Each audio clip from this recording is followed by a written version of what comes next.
With Amphibia back in the swing of things for the second half of Season 2, we're poised to get more character development, action, and lore than we've ever received in the series up to this point. The remainder of the season appears as if it can be split into 2 arcs. Much like how you can divide Season 2A into the road trip arc and the Newtopia arc, Season 2B has the Temples arc and the shorter Siege of Newtopia arc, both of which serve a clear purpose, reuniting both the gems of the Calamity Box and the 3 girls from Earth. Anne, Sasha, and Marcy all have strong advancements in their character arcs awaiting them in this journey. But what I'm looking forward to the most is uncovering the mystery of the Calamity Box and how the gems have physically affected the girls, imbuing them with powers that have yet to be fully explained. It's safe to say that recharging the Calamity Gems will cause more of these mysterious powers to surface. And that's exactly what we're here to talk about today. The particular powers of each gem, and why the 3 temples will fully awaken the abilities within the trio.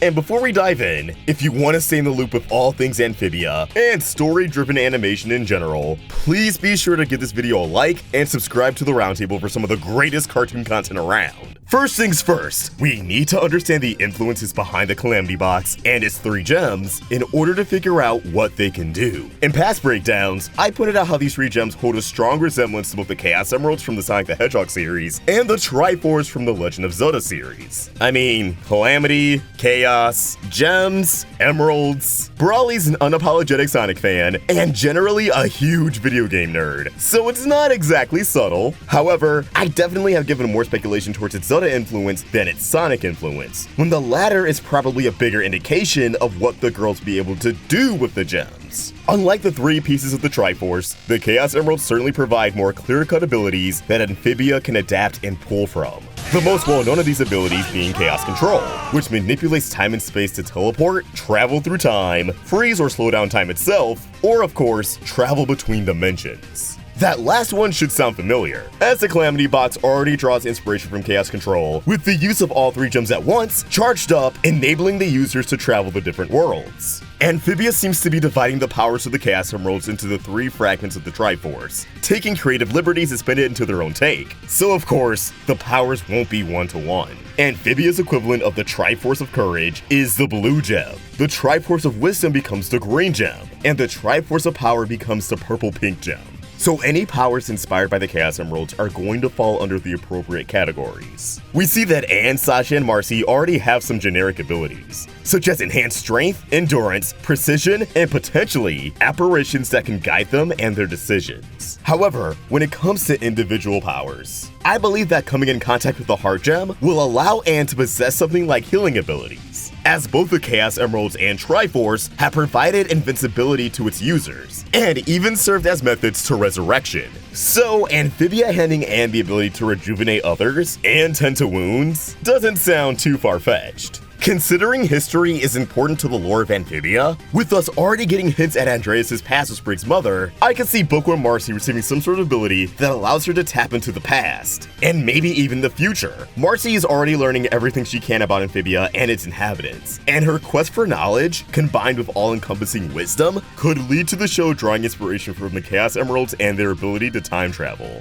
Considering Andreas already appears to be someone who withholds information, I feel like his inevitable exposition will only reveal so much, forcing the likes of Anne and Marcy to dig deep into the past anyways. Whether or not they will actually lean fully into time travel is yet to be seen, but considering the potential of exploring Amphibia's past up close, alongside the chance of an emotional scene with the girls witnessing their younger selves, I wouldn't rule it out entirely. And if this seems kinda reachy, we know that the green gem will be used by Marcy directly to find the second temple, which I speculated to be the gems sensing each other's presence in our breakdown of the trailer, but now I suspect it has more to do with this gem's ability, and Marcy in particular. Last but not least is Sasha and the... can I just call it the Crimson Gem? It sounds cooler anyways. Considering this gem represents strength, I can see Sasha having the more edgy abilities of the trio. In particular, whatever Shadow the Hedgehog can do with an emerald, I can see a variation of in Sasha's future. Chaos Blast, Chaos Spear, Chaos Lance, all of which are heavy on the destruction and drenches Shadow's body in a red aura, are all abilities I could see inspiring Sasha's moveset. After all, she's quite explosive herself, though I'm still convinced that Sasha's influence over others has been amplified as a calamity power, with the many glowing eye toads that appear entranced in Reunion.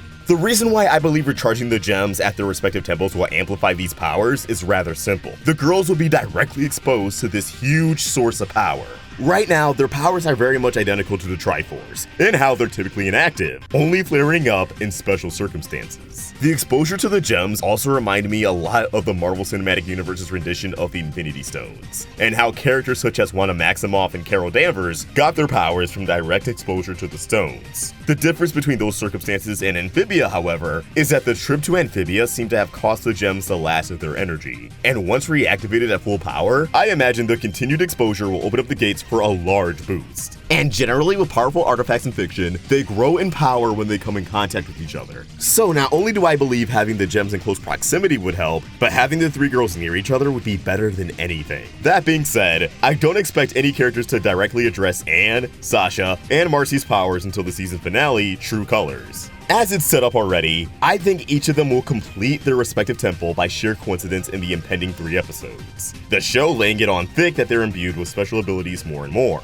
More glowing eyes once they're in contact with the gems for sure. It won't be until the 3 gems are recharged and gathered, alongside the girls, that everything ramps up to 100. Likely a betrayal of sorts by King Andreas, followed by a status quo shattering exposition and a massive cliffhanger, leaving a training arc in season 3 for the trio to fully master their powers and make amends with each other for any falling outs in the past, and any to come. As for who would train them, I suspect it'll be none other than Valeriana, who clearly possesses knowledge on the Calamity Box, and seems to be returning for a bigger role in the story in the Temples arc. Guys, I'm absolutely psyched for the remainder of the season, and it's the animated series I'm currently looking forward to the most on a weekly basis. We're getting closer and closer to sheer calamity, and once that happens, all hell is sure to break loose. But in the meanwhile, these are just my thoughts, and I'd love to hear yours. What do you think? What are your suspicions on the powers of the Calamity Box? Let us know your thoughts in the comments below, or tweet them at Roundtable Vids, and you can find me at UsherFox on both Twitter and Instagram.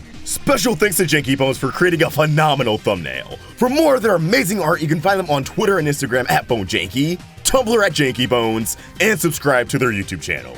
Links down below in the description. Help the Roundtable grow by either becoming a member of this channel or supporting us over at Patreon. Link in the description. If you enjoyed this video, please throw it a like and subscribe to the Roundtable for more great cartoon content. Thank you for watching, and I hope you have an awesome day. See ya!